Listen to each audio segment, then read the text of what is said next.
Nous voilà à la partie 2, consacrée aux promoteurs de ferme. Voilà.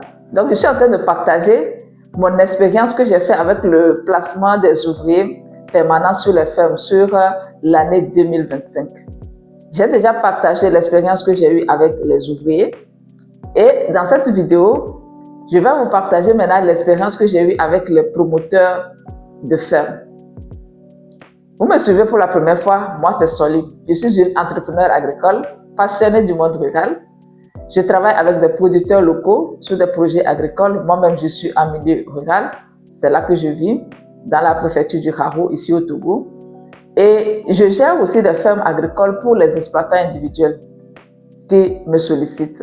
Et donc, en 2025, j'ai eu à placer des ouvriers sur demande de promoteurs de fermes afin que ces derniers puissent être permanents sur le site pour pouvoir faire les travaux. Puisque de plus en plus maintenant, c'est très difficile de trouver de la main-d'œuvre agricole à proximité. Alors, je tiens à remercier tous ces promoteurs de fermes qui font tout leur possible pour donner un meilleur cadre de vie pour les ouvriers et une rémunération décente. Ce n'est pas tout le monde qui est prêt à le faire parce que il y a 5 ans en arrière, nos jeunes frères des zones rurales sont obligés de partir vers le Nigeria, la Côte d'Ivoire ou bien le Ghana pour pouvoir aller travailler dans les plantations afin d'espérer en fin d'année ramener une moto. Et même ce n'était pas les motos neuves chinoises là qu'on a, c'était une moto, on appelait la marque Xinjiang là. Je ne sais pas si vous êtes en zone rurale, vous allez connaître ce type de moto. Donc, ce sont ces motos-là qui ramènent en fin d'année. Et ils ont un parcours vraiment très risqué parce que depuis le Nigeria ou bien la Côte d'Ivoire, ils rentrent avec la moto. Ils ne prennent pas un transport, donc ils conduisent depuis là en passant par des frontières poreuses parce qu'ils n'ont pas aussi les pièces d'identité qu'il faut. Donc ils sont obligés de passer par des frontières poreuses et quand même certains ont péri sur ces trajets. Donc aujourd'hui, s'ils ont la possibilité d'avoir la même chose, pour ne pas dire mieux, ici au pays, ici au Togo, en prenant moins de risques, c'est vraiment un grand service qu'on leur rend. Il y a les jeunes, ils sont prêts à travailler, je vous assure, ils sont prêts à travailler. Mais ils ont besoin d'occasions. Et en tant que promoteur de ferme, c'est vous qui créez ces occasions-là pour eux. En fait, l'expérience n'a pas été aussi lisse auprès de tous les promoteurs de ferme. Il y a ceux qui ont agi correctement et ceux à qui j'ai des choses à reprocher. Donc, quand tout se passe bien, on n'a pas de leçons à apprendre, mais c'est là où ça n'a pas vraiment marché, c'est là qu'on a des leçons à apprendre. Donc déjà, je félicite tous ceux qui ont fait les efforts nécessaires pour prendre soin de ces ouvriers du début jusqu'à la fin. Et ceux qui ont moins bien fait, je vais parler de leur cas ici pour que si vous aussi vous prenez des ouvriers permanents, vous sachiez comment les traiter. C'est ça. Donc, l'expérience quand même, comme je l'ai dit, je continue toujours par proposer des ouvriers sur les fermes, mais c'est limité. Le temps est limité. Actuellement, là, on est en train d'aller à fin janvier. Fin janvier, on boucle tout. Donc, si quelqu'un vient m'appeler en mars, avril, même mai, comme c'était le cas l'année dernière, là, surtout entre mai et juin, là, mon téléphone a tellement sonné, on veut des ouvriers. Non, non, ce n'est pas en ce moment qu'on place les ouvriers. Vous voulez des ouvriers, c'est seulement ce mois de janvier. Jusqu'à fin janvier, là, c'est fini. Ce n'est plus la peine. On clôture en fin janvier. Déjà, début février, on commence le recrutement. Et en courant même février, on commence déjà par placer les ouvriers sur les différentes fermes. Donc, ça, c'est dit. Après, quand quelqu'un va m'appeler, je ne peux rien faire. Ça n'a qu'à être vraiment clair. Alors, l'année dernière, j'ai placé 24 ouvriers permanents, plus un salarié, c'est-à-dire qu'un gardien de ferme, lui, il n'est pas là pour l'année, donc il est là pour un contrat à durée indéterminée. Et je vais déjà commencer par le cas du salarié, le gardien de ferme. Un promoteur de ferme m'a contacté pour me dire qu'il a sa ferme et il a des difficultés à trouver des gens pour rester sur la ferme pour garder et donc qu'il sollicite mes services. Heureusement, en ce moment, j'avais aussi un monsieur qui m'avait contacté pour me dire que si j'ai eu une occasion comme ça de l'appeler, il souhaiterait aller rester sur une ferme de quelqu'un, rester et le servir pour un temps indéterminé. Donc, lorsque la demande est venue, je me suis dit, ok, j'ai quelqu'un que je connais bien, que je peux placer. Donc, la prestation, le promoteur a payé ma prestation, on est allé faire la visite et tout, et l'ouvrier a été placé. Les conditions, quelles étaient les conditions? Il avait dit que bon, c'est le gardien, il va rester pour assurer la sécurité de la ferme. Quand il y a des travaux, là, on va recruter les ouvriers pour venir faire les activités. Mais là, je ne faisais pas le suivi. Moi, j'ai juste placé le personnel, j'ai juste placé le gardien et il a lui-même son gérant sur la ferme qui vient de temps en temps. Et quand il faut mobiliser des ouvriers pour travailler, c'est le gérant qui s'en occupe. La condition, donc je reviens, il dit que le gardien sera payé 30 000 francs par mois.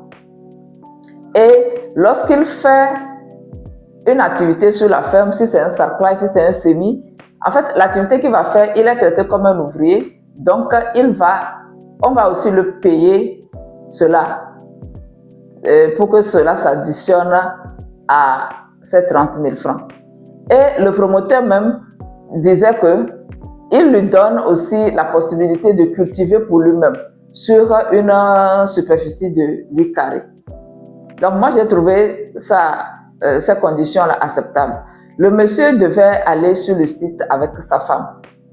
C'était ce qu'on s'était dit. Alors, ils ont traîné à faire le bâtiment. Donc, le monsieur est parti seul le temps que le site soit bien aménagé avant que sa femme et son enfant le rejoignent. Jusque-là, tout va bien. OK. Le premier mois courant, le premier mois, c'est une pièce. C'est une pièce qui a été aménagée sur le site. Quand même on a construit 2 pièces, c'est une pièce qui a été couverte et cimentée. La seconde pièce est restée inachevée. Donc, je pense qu'ils ont couvert, mais ils n'ont pas mis les portes et ils n'ont pas cimenté. Donc, c'est resté inachevé. Courant le premier mois, les ouvriers sont venus travailler sur la ferme. Maintenant, c'est qu'il y a beaucoup de travail. Donc, les ouvriers sont venus de Lomé, il me semble. Donc, ils ne peuvent pas aller revenir à chaque fois. Et ils étaient obligés de séjourner sur la ferme. Séjourner sur la ferme, ça veut dire que c'est une pièce là. Tous les ouvriers qui sont venus dormaient à l'intérieur. Donc, le monsieur dormait avec eux. Et il était devenu leur cuisinier aussi. Notons qu'il n'y a pas de l'eau sur la ferme. Il y a une rivière qui coule. C'est de là que le gardien de ferme est obligé d'aller chercher l'eau pour pouvoir faire à manger à tout le monde.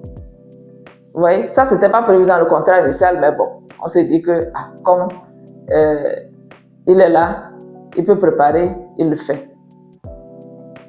Moi, il est placé là, il se débrouille comme il veut, et moi, je ne faisais pas le suivi. À peu près 3e mois, le promoteur de ferme lui-même m'appelle, ou bien m'écrit pour me demander est-ce que tout va bien sur le site.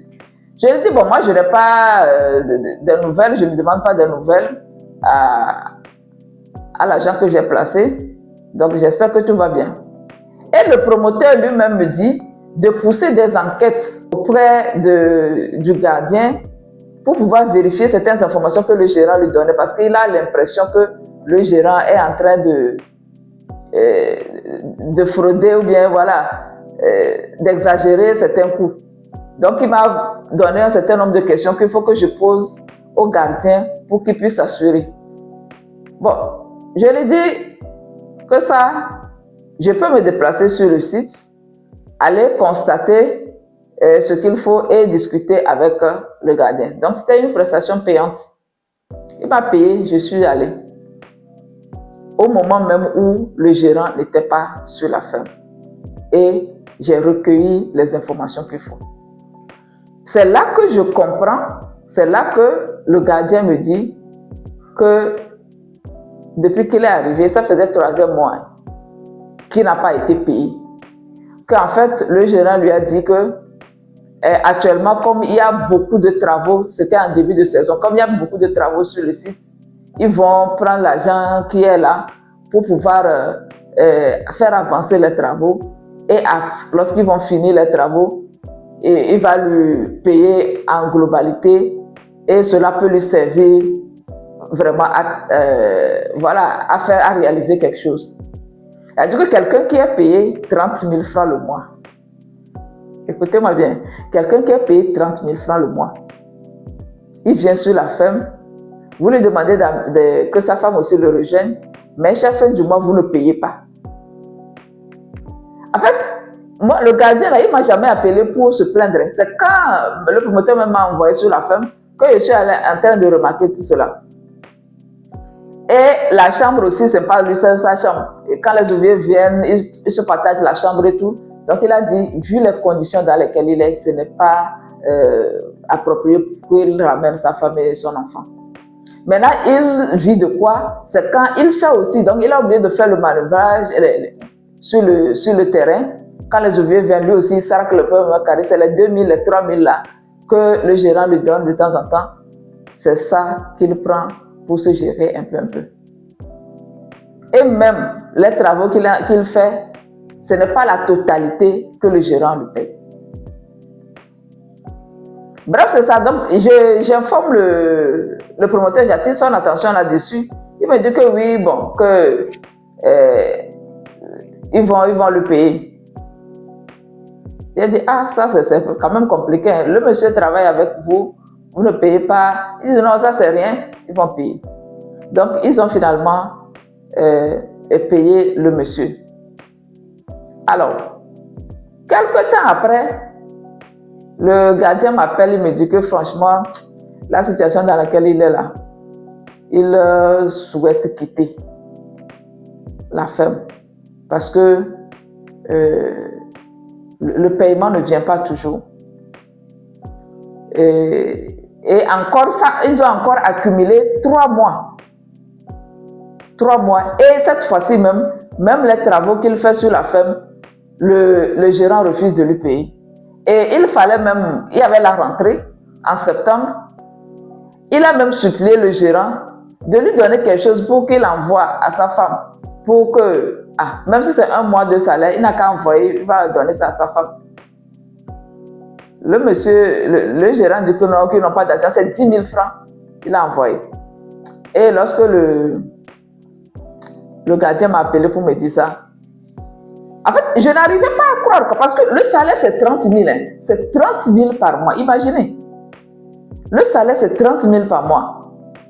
Mais on n'arrive pas à le payer. Alors que sur la ferme, là, c'est un investissement de millions qui est fait. En fait, je ne comprenais pas. Même, j'ai oublié même.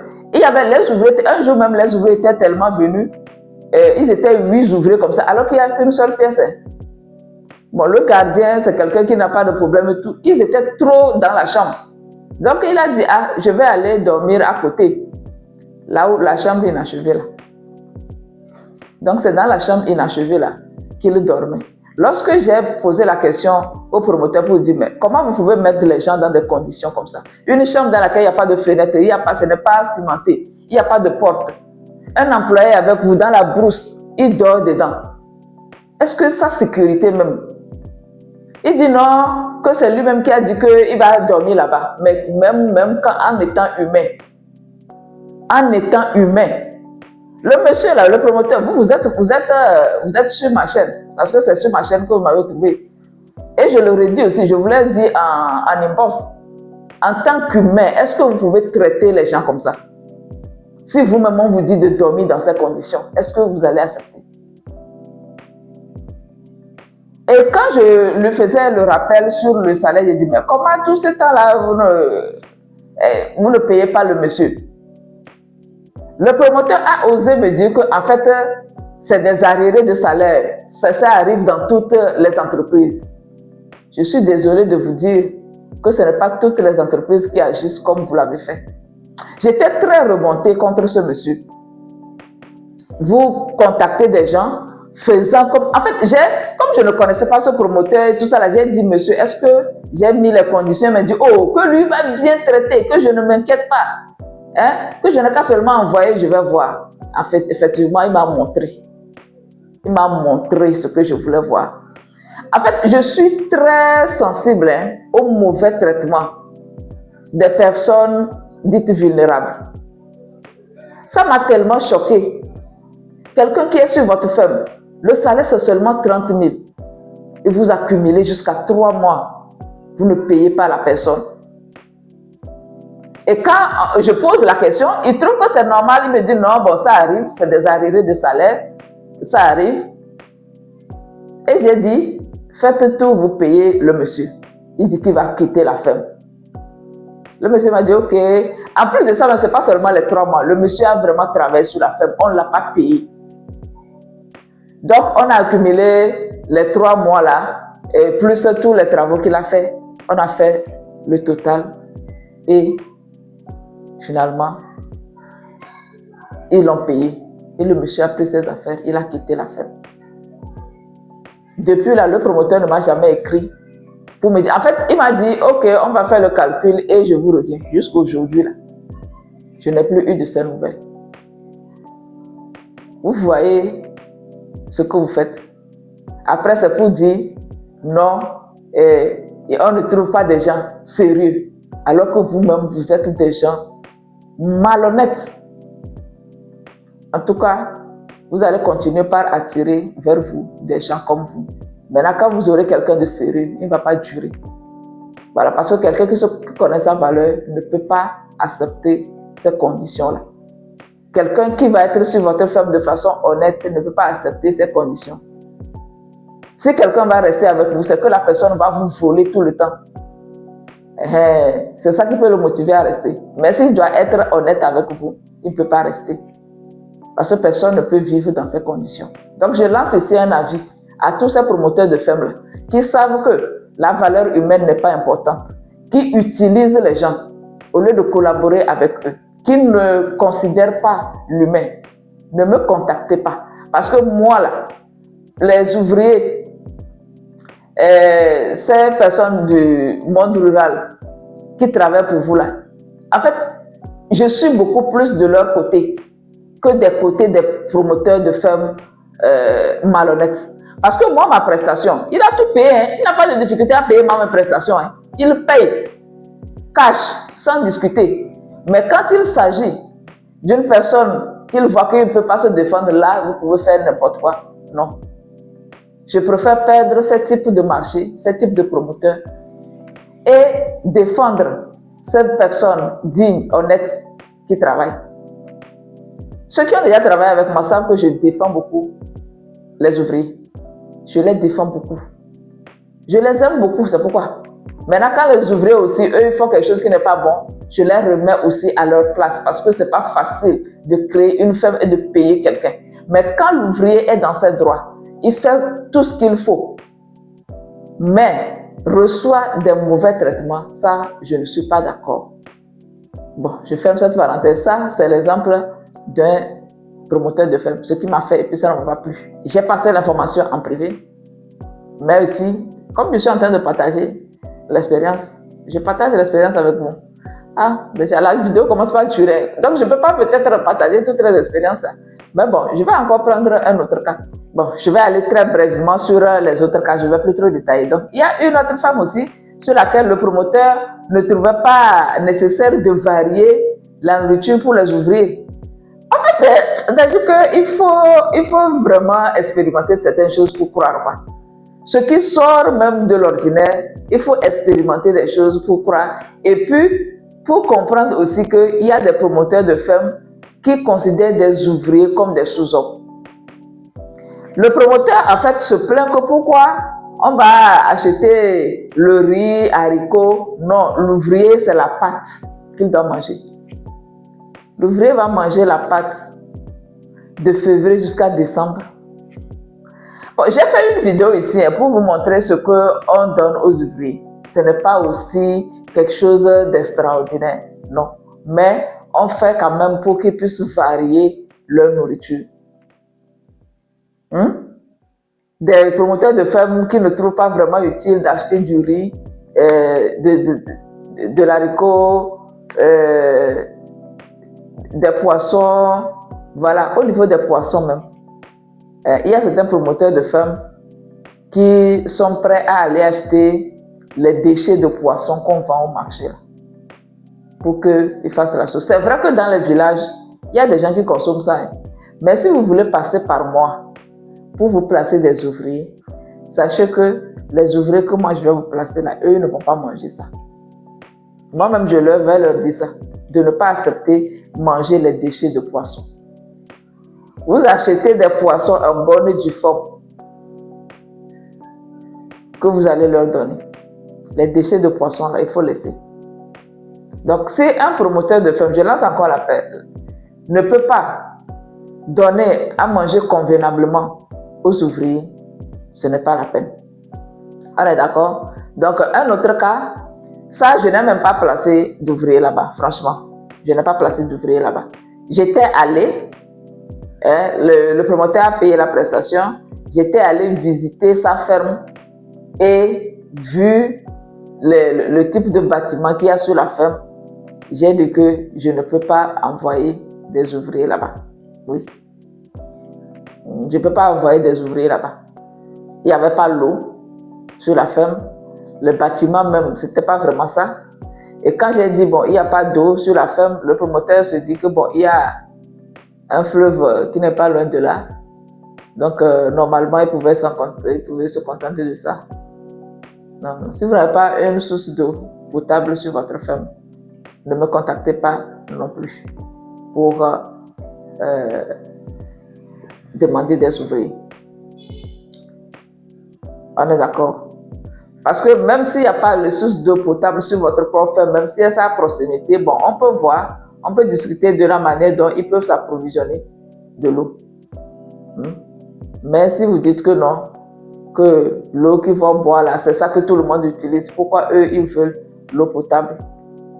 Déjà, le raisonnement, on pouvait s'entendre, mais déjà le raisonnement m'a découragé. Et je me suis dit, déjà, si on n'arrivait pas à s'entendre sur même le minimum qu'il faut sur la ferme, déjà, même si les ouvriers viennent, je ne sais pas comment la suite va se passer. Donc là, on a coupé court. J'ai fait des vidéos, si vous pouvez rechercher ça. Quelles sont les conditions pour recevoir les ouvriers sur une ferme? Donc, j'ai détaillé ce qu'il faut, le minimum qu'il faut.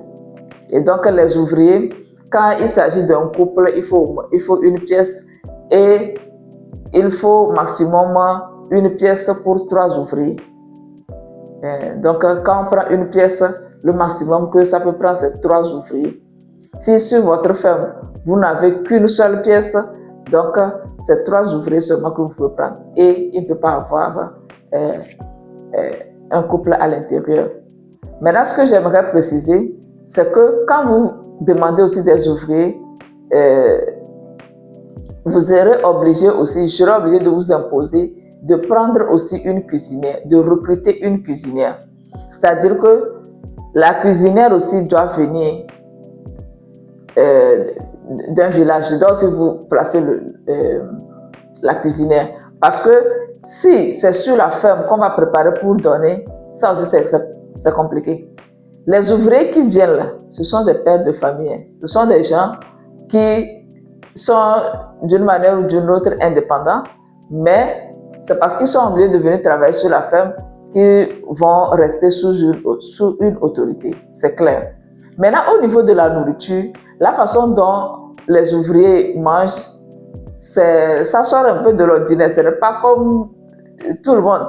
Maintenant, si la cuisinière, c'est quelqu'un qui est sur votre ferme, c'est quelqu'un qui est parenté à vous, bien c'est quelqu'un que vous avez recruté, peut-être qu'il va servir les ouvriers d'une manière qui ne leur convienne pas. Mais là, on est en train de parler de nourriture, ils n'auront pas le courage de réclamer. Mais si l'ouvrier, c'est quelqu'un qui est dans leur camp, ils peuvent donner leur préférence et être beaucoup plus à l'aise à dire ce qu'ils veulent. Maintenant, des fois, quand il y a des choses aussi qui manquent, eux-mêmes, ils ont un peu d'argent, ils peuvent acheter d'autres ingrédients pour pouvoir compléter. Donc, quand la nourriture est faite entre eux, ça les avantage beaucoup et ça leur permet d'être à l'aise. La nourriture, c'est très, très important pour les ouvriers. La nourriture, qu'ils puissent manger suffisamment et à l'heure, c'est très important pour eux, pour que cela ne les dévie pas vers l'alcool. C'est très important. Le dernier cas, ça s'est produit vers la fin de l'année. En fait, tout se passait bien sur la ferme jusqu'à ce que le promoteur de ferme décide de faire aussi de l'élevage. Donc, on a acheté 4 moutons sur la ferme. Malheureusement, ils ne se sont pas vraiment adaptés. 3 moutons sont morts comme ça. Moi, je ne maîtrise pas l'élevage. Donc, je ne maîtrise pas l'élevage. Je l'ai toujours dit ici. Et donc, il y avait une personne à côté qui devait aussi suivre au niveau de l'élevage. Et voilà, on ne sait pas ce qui s'est passé, mais 3 moutons sont morts comme ça, il restait un seul. Et un jour, en revenant, les ouvriers, en revenant du champ, les ouvriers ont remarqué que il y a aussi le 4e là, ils ne le retrouvent plus. Donc, il est perdu. Et vraiment, c'est une situation qui m'a beaucoup fait mal parce que quelqu'un qui aussi met de l'argent pour pouvoir acheter des moutons et comme ça, tout disparaît, ce n'est pas bien. Donc, j'ai discuté avec eux pour qu'on lance les recherches pour voir si on peut les retrouver. On peut retrouver ce dernier mouton-là dans le village. Et pendant que on était dans les recherches, quelques jours après, je n'avais pas encore informé le promoteur. Parce que des fois, quand des informations viennent comme ça, on essaie de gérer pour voir si on peut trouver une solution avant de pouvoir remonter l'information. Mais entre-temps, le promoteur même est rentré en contact avec la personne qui s'occupait, je peux dire, des moutons. Il était à proximité de la ferme pour avoir des nouvelles de ce mouton-là. Et on l'a informé que non, c'est comme ça, le mouton est perdu, ils sont en train de le chercher. Maintenant, ça, c'est sur une ferme sur laquelle je fais des suivis, je suis régulier sur cette ferme.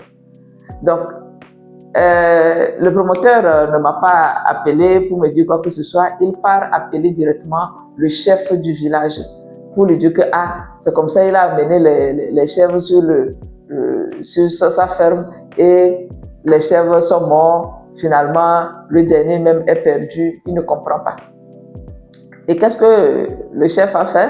Le chef a convoqué les ouvriers directement chez lui. En fait, le chef a dit au téléphone, il a dit au promoteur que, en fait, lui va lui dire la vérité, c'est les ouvriers là qui ont volé.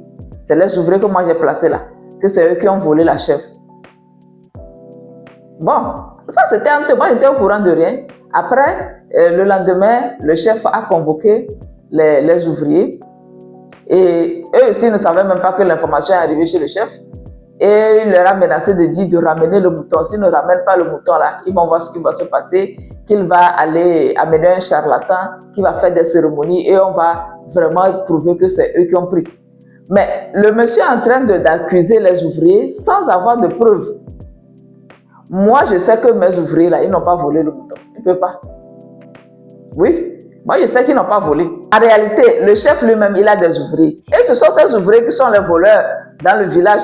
C'est eux que les gens connaissent comme des voleurs, puisque lui-même, ses ouvriers lui volent. On lui a volé ses moutons là-bas. L'ouvrier est chez lui à la maison, mais on lui a volé le mouton, on lui a volé ses récoltes. L'ouvrier, un de ses ouvriers était venu voler le portable d'un de mes ouvriers sur la ferme. Et dans les recherches, en passant par le gars qui a placé ces ouvriers-là chez le chef, on a retrouvé le portable. Le chef lui-même sait très bien que le portable, un de ses ouvriers, était venu voler le portable sur la ferme en question. Vous voyez? Et il n'a pas menacé l'ouvrier. Hein.